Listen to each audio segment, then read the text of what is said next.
Payment करके मैंने जमीन लिया, खरीद के नहीं लिया जमीन। हमारी औकात नहीं था कि मैं जमीन खरीदूंगा 2 एकड़।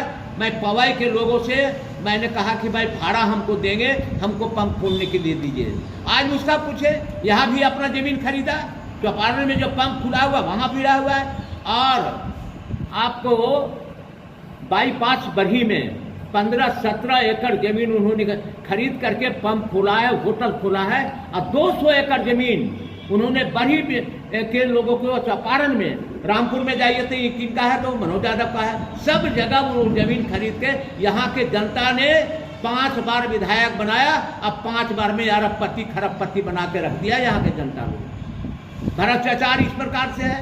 हम भ्रष्टाचार, ऐसा भ्रष्टाचार है, इस पर हम अंकुश लगाना चाहेंगे कि भाई हमारी सरकार में यदि जो भ्रष्टाचार होगा तो हमारी सरकार की बदनामी आएगी, हमारा हेमंत जी को बदनामी आएगा। प्रखंड में जब भ्रष्टाचार है, थाना में भ्रष्टाचार है, एसडीओ यहाँ भ्रष्टाचार है, ये सारे भ्रष्टाचार का उजागर करूँगा। और यहाँ भ्रष्टाचार करने वाले को निश्चित तौर पे हम अंकुश लगाने का काम करेंगे। आइए, हम नहीं बर्दाश्त करेंगे कि हमारी सरकार की बदनामी होगा। और आज मैं बता रहा हूँ, मैं बधाई देना चाहता हूँ कोडरमा के डीसी को। उन्हें 4-5 सीओ पर फाइन लगा देने का काम किया और उसके बाद में काम किया। किसी को 75,000 फाइन किया, किसी को 90। उसी प्रकार से मैंने हेमंत सिटी जो माननीय उपायुक्त हैं उनको हमने कहा कि यदि जो आपके जिले में जो भी अंचलाधिकारी हैं मोटेशन रोक के रखा है, मैं रसीद नहीं काटता है, मोटेशन नहीं करता है, तो इसकी जांच करवाइए कि 2-2 साल तक ले, 3-3 साल तक ले मोटेशन क्यों रोक रखा है। आप भी जिस प्रकार से कोडरमा के उपायुक्त ने फाइन लगाया है, उसी प्रकार से आप जांच करके सारे लोगों पर आप दंड करिए, जिससे सुधार होगा, हमारी सरकार की बदनामी नहीं आएगी। इसलिए आप लोग आए और हमारी बातों को आपने चाहा। दूसरा चीज़ है, अभी आपको आपने देखा होगा सामुदायिक स्वास्थ्य केंद्र जो हमारे यहाँ हैं, वो 1.5 करोड़ का रिपेयरिंग का काम आया था। टूटा फूटा नहीं था अस्पताल, खाली रंग रोजन। 1.5 करोड़ का किस विभाग से तो हमको नहीं जानकारी है, उस विभाग को हम जानकारी लेंगे। 1.5 करोड़ का लगता है कि 50 लाख भी नहीं खर्चा हुआ होगा।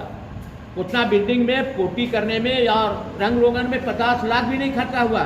और सारे मिल करके मनोज यादव के ठेकेदार है और मनोज यादव के द्वारा पूरा ये कमीशन लेता है वो, और सारे लोगों को घपला सरकार का पैसा कराता है। उसको हम जानकारी आपको लोग को देना चाहते हैं। 1.5 करोड़ में वो बतावे जिस विभाग से आप पेंटिंग हो रहा है, वो विभाग से मैं मांग करता हूँ आपके माध्यम से पूरा हमको बतावे।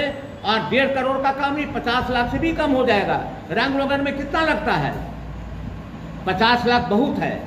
और इसके बाद में वहाँ घपला हो रहा है। अभी आपने बताया जब पत्थलगड्ढा में आपको जानकारी हमने दिया, और जब वो सर्वे हुआ तो एसी हो गया। और मनोज यादव के दबाव में यहाँ के सीओ संजय यादव ने उसका आवेदन ले लिया। आवेदन दे के वहाँ के भाई दबाव डाल रहा है, भेजिए। मनोज यादव अनुसूचित जाति पर अत्याचार किया। और आज जब सर्वे में जब अनुसूचित जाति है तो पिछड़ी जाति का क्यों आवेदन लेते हैं आप?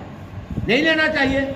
आज मैं वहाँ से जब जिला से आया कि नहीं, वहाँ अनुसूचित जाति के सेवका आज भी लगता है कि पूरे क्षेत्र में चौपारण प्रखंड के 26 पंचायतों में अनुसूचित जाति के मतलब है भूइयाँ समाज के लोग, लगता है कि कोई भी सेविका नहीं है, सहायिका नहीं है।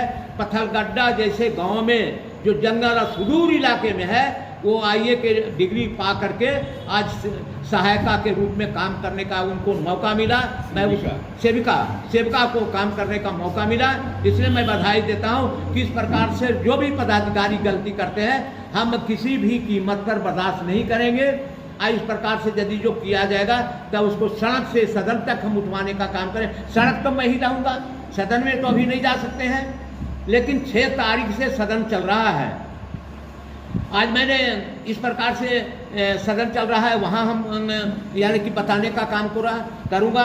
ये सारे चीज़ों को आप लोग के द्वारा मैं बताने का काम किया हूँ कि थाना प्रभारी जब से आया है तब से।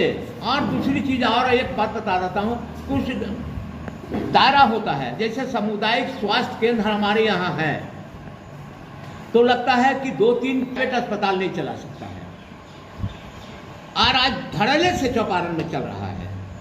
और गरीब आदमी को यदि जो हो तो वहाँ कोई डिलीवरी यदि जो आता है तो 30,000 से 40,000 रुपया डिलीवरी में लेने का काम करता है। और यह हमने कहा, और यदि कह दिया कोई देरी हो गया तो चल जाता है लोग। लेकिन यहाँ जो भी प्राइवेट अस्पताल चला रहे हैं वो गलत तरीके से चला रहे हैं। और गरीब लोग जाता है, जो समझदार है तो चाहे हजारीबाग चल जाएगा, चाहे यहाँ करवाएगा, लेकिन गरीब उतावले में चले जाते हैं और डिलीवरी में 30,000 40,000 रुपया जो नाजायज तरीके से अस्पताल चला रहे हैं और लूटने का काम कर रहे हैं। ये भी हमारे संज्ञान में आया है। इसलिए आपके माध्यम से मैं आग्रह करूंगा कि जितने भी हमें कल मैं एक कैजुअलिटी हुआ था, एक्सीडेंट हुआ था, मैं आपके माध्यम से आप लोग भी मांग करें, सारे जनता मांग करें। मैं जा रहा हूँ आज काशी, और मैं माननीय मंत्री इरफान अंसारी जी से मांग करूंगा कि हमारा जो धनुआ घाटी है एक्सीडेंटल जोन हो गया है, और हम चाहेंगे कि ट्रामा सेंटर का यहाँ मंजूरी करावें। और ट्रामा सेंटर जब हमारे चौपारण में खुल जाएगा तो निश्चित तौर पे एक्सीडेंट जो होता है सारी सुविधा ट्रामा सेंटर में मिलते रहेगा। इसे हम आपके माध्यम से भी मांग करता हूँ माननीय मंत्री जी से। ये सारी चीज़ों को मैंने आपके माध्यम से मांग किया हूँ कि ये सारी चीज़ों पर अंकुश लगाया जाए। और वन विभाग को मैंने कहा, आज यदि जो किसी को पट्टा मिलता है 5 डिसमिल का, और जंगल फंसा देता है 50 डिसमिल। अब पूरा जंगल में लकड़ी की कटाई होता है, लेकिन वन विभाग वाले लोग, हमने यहाँ एक वो था बनपाल, प्रभारी बनपाल पंकज, हमने उसको भगाया। वहाँ करोड़ों रुपए यहाँ जंगल कटवा करके उन्होंने पैसा कमाया। यह जानकारी जब मैं PCCF को दिया कि वहाँ रह करके जंगल कटवाई करा करता है पंकज, आज बरकट्ठा वो चला गया। तो जंगल नहीं बचेगा तो आज बारिश नहीं हो रही है, जिसका कारण है जंगल है। तो ये सारी चीज़ों को आपको जानकारी दिया, और जानकारी के माध्यम आपके माध्यम से निश्चित तौर पे सरकार को आईना आप लोग दिखाने का काम करें। हम आपके माध्यम से सरकार को बताने का काम किया हूँ। अब भ्रष्टाचार पर अंकुश लगे, पर जाइए, हमारे पास 100 गो डोली आता है कि भाई हमको जाते हैं तो पैसा मांगा जाता है।